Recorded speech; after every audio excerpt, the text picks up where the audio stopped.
আজকে আমার টেস্ট পরীক্ষা কিছু আশীর্বাদ করো। বাহ তোর দি মেলা জ্ঞান বুদ্ধি আছে আরিফুল। পরীক্ষা দিবার ক্ষেত্রে সমস্ত ভাবছা গো আশীর্বাদ নেন নাকি হেডা উঠছ যাই গিয়া তোর তো জ্ঞান বুদ্ধি দিনে দিনে বাড়তাছে। যাও ভালো করে আশীর্বাদ করে দিলাম, পরীক্ষা খুব মনোযোগ দিয়ে দিবে, জানি 100-এর ভিতরে 100 পাও। তোমার আশীর্বাদ হয়ে গেল, এরা আবার কেমন আশীর্বাদ করলা? কে আর কেমন আশীর্বাদ করুন তোরে, একবার অন্তর থেকে আশীর্বাদ করে দিলাম। আশীর্বাদ খালি অন্তরের থেকে করলে হবো না তো, পকেটের থেকেও করে নেব। আজকে তুই পরীক্ষা দিবার যাবি, তাও তোর পয়সা লাগে।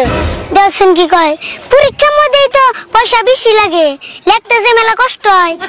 বাপরে বাপ, লিখতে মেলা কষ্ট হয়। আচ্ছা তুই যদি পরীক্ষায় এত লেখস তাহলে নাম্বার কম হয় কে? নাম্বার তো কম আইবই, যে আশীর্বাদ করো তুমি। দেখছ আবার কি কয়, ইয়ার থেকে তোর আর কত ভালো করে আশীর্বাদ করে রাখবো।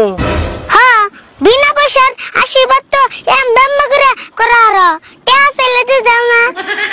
হাই হাই রে, তার মানে তুই টিয়া সারা দিকে যাবি না? ক তোর কত টাকা আশীর্বাদ করে রাখবো? এক কাম করো, 100 টাকার আশীর্বাদ করে দাও, তাহলে পরীক্ষার মধ্যে নাম্বার 100 পাবো।